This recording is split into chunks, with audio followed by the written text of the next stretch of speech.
Welcome back to the channel. In this video, we discover Porto, a city filled with history, culture, charm through its winding streets, delicious cuisine, iconic landmarks, and hidden gems.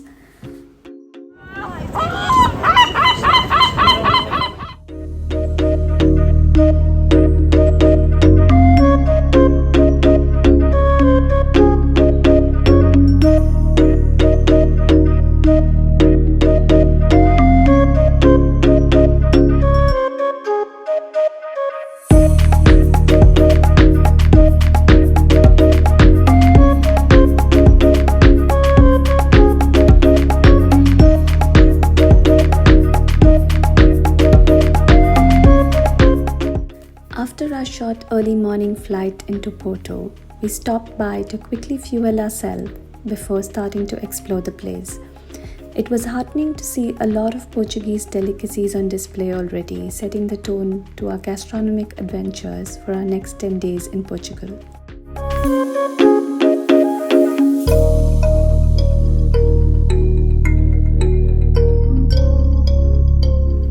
There is an option to rent a car from the airport if you choose to drive around. As you can see, most major car rentals have a kiosk at the airport. Porto Airport is well connected to the city also by public transport, and hence we chose public transport. There is a bus by the hour that connects airport to Porto city.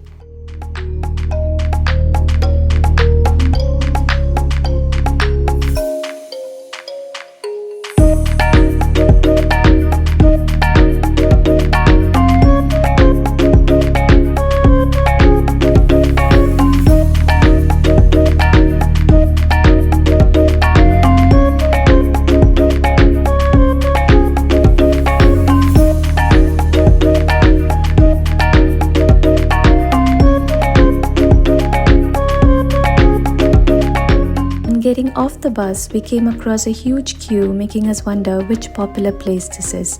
It turned out to be Livraria Lello, one of the most beautiful bookstores in the world and an inspiration for J.K. Rowling's Harry Potter. If you purchase a book from their online store, you also avail an entry ticket to the bookstore.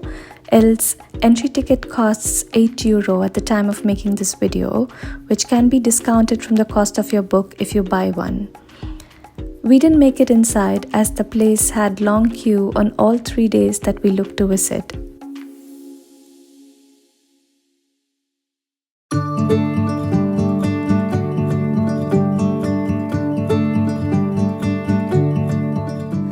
Sardines are a beloved culinary tradition in Porto, especially during the summer months. In Portuguese culture, sardines symbolize prosperity, good fortune, and community. During festivals, sharing a plate of grilled sardines is a way for people to come together and celebrate. Here we have all the same, okay? It's all sardines in olive oil. The funny thing is to find the year you were born, okay? This collection here, inside the sardine has bones and skin, so we recommend it more for souvenirs, the memory of the shop, but you can eat it as well, okay? This collection, we have 24 types of fish. Here we have a lot of variety. This is the best part of our shop. Here we have salmon, octopus, sea bass, shrimp, croaker, a lot of variety. The difference is that the fishes here are without bones, without skin, only the best part. Along with sardines, codfish cake is also a popular delicacy in the region and throughout Portugal. Seafood is abundant, fresh, and highly celebrated in Porto, thanks to its coastal location along the Atlantic Ocean and the Douro River.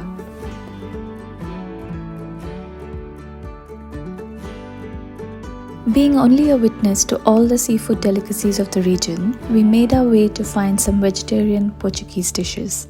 En route, we made a mental note of Pizzeria Bella Ciao, which seemed like a popular one with the locals, for a pizza meal one of the days during our stay here.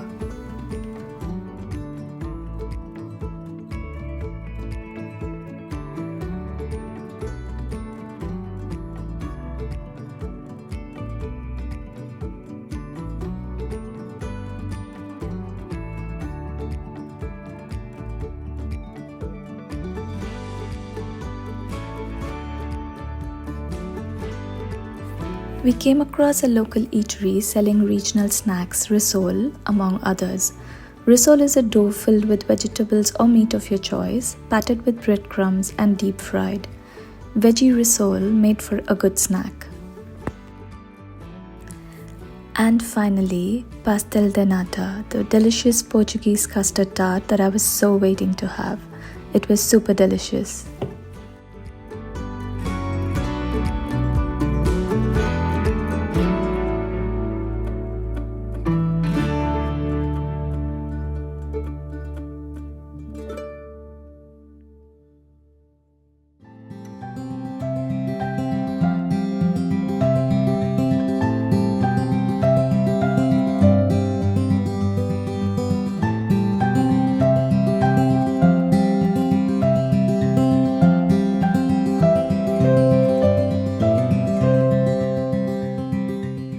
We walked around the city enjoying architecture styles ranging from medieval to Romanesque to the quintessentially Portuguese azulejo tile work. Little did I know I was soon going to see one of my favorite fun performances till date. Sensação de alegria, vou amanhecer no dia do jeito que eu sempre quis. Eu levo a vida de minha maneira, seja descendo ou subindo a ladeira. Sempre com sorriso no rosto, eu vou vivendo bem, eu vou vivendo bem. Sempre com sorriso no rosto, eu vou vivendo bem, eu vou vivendo bem. Tire de você essa coisa que te faz andar pra trás e não leva a lugar nenhum. Vem pro forró, vem dançar a noite inteira. Dessa maneira a vida sorri pra você. Tire de você essa coisa que te faz andar pra trás e não leva a lugar nenhum. Isso é no que dá, pegar e beijar a mulher dos outros. Evening by the Douro River is both relaxing as well as lively. We had dinner at the pizzeria we spotted earlier in the day to some delicious pizza and called it a day.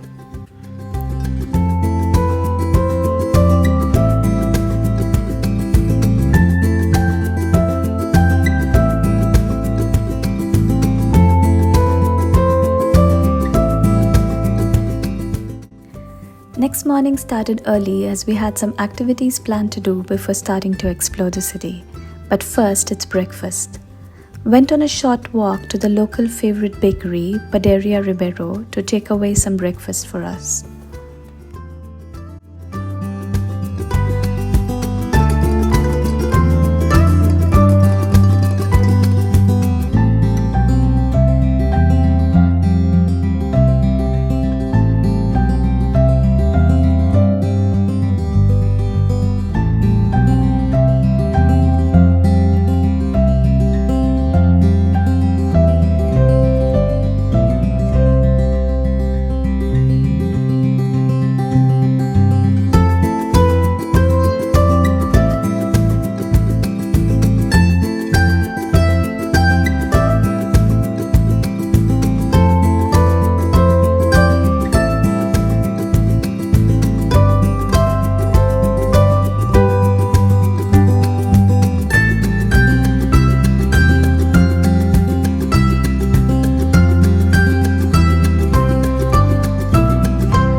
Breakfast and getting some planned activities out of our way, we headed out around noon to explore rest of Porto.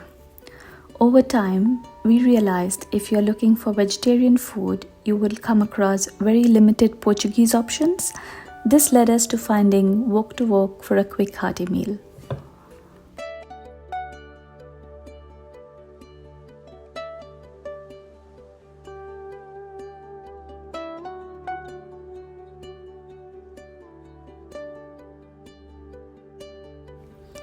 And just a little later, we came across an eatery selling yummy looking empanadas, also with great vegetarian options.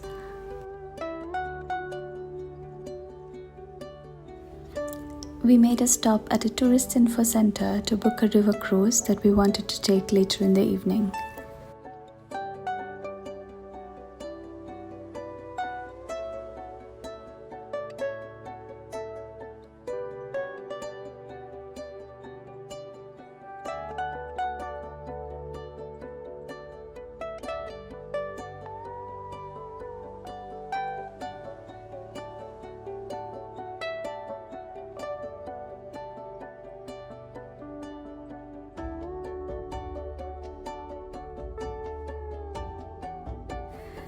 Dom Luiz One Bridge is one of Porto's most iconic landmarks.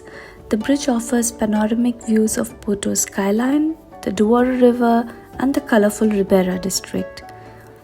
The bridge is not only a transportation artery but also a popular tourist attraction.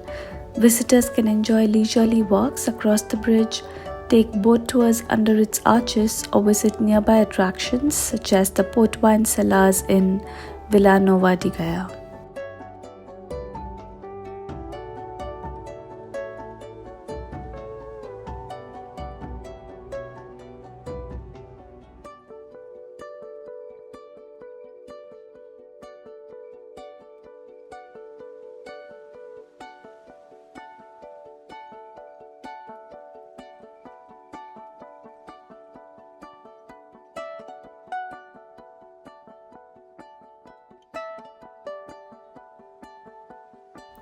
We walked across the bridge from Porto to Vila Nova de Gaia, spent some time people watching and enjoying street performances at Jardim do Moro.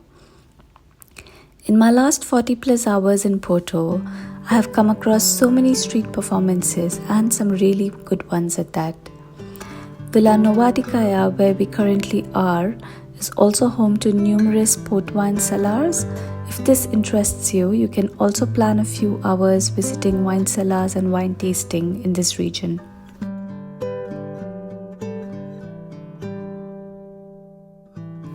It was time for our planned Douro River cruise. We took longer to reach the cruise alight point and saw a cruise go by and thought we missed our last chance of the Douro cruise as we were leaving Porto the next morning. However, in some minutes we realized the kiosk for our cruise has just been set up. The cruise we saw go was not the one we were booked for, so in all delight we ran to our boat.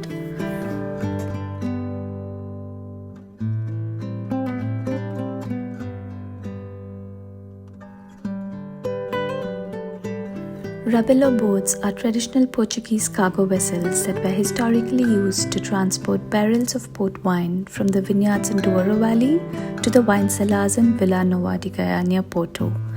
Today, while no longer used for transportation, Rabello boats are a symbol of the region's wine heritage and can still be seen along the river.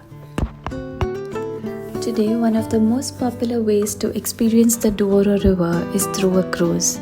These river cruises offer travelers the opportunity to leisurely explore the Douro Valley, passing by terraced vineyards, charming villages, and historic landmarks.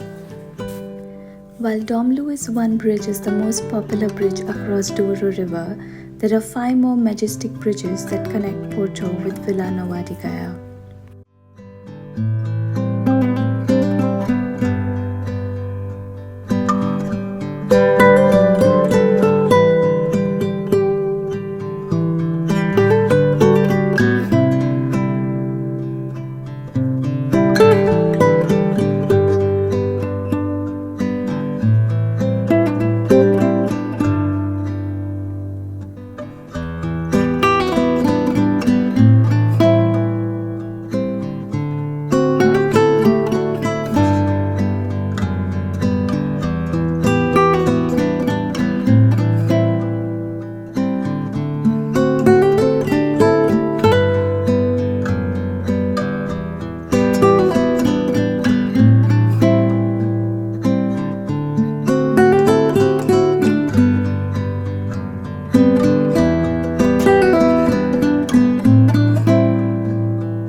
This is our last morning in Porto for this trip. We have a few hours before going to Lisbon. After breakfast, we went to witness the use of azulejo tiles across various buildings in the city, including the very beautiful São Bento train station. Traditionally, Azulejos are hand-painted ceramic tiles known for their intricate designs and vibrant colors. The main theme of azulejo panels in São Bento station depict the history of transportation, traditional Portuguese life, religious motifs, amongst other milestone moments.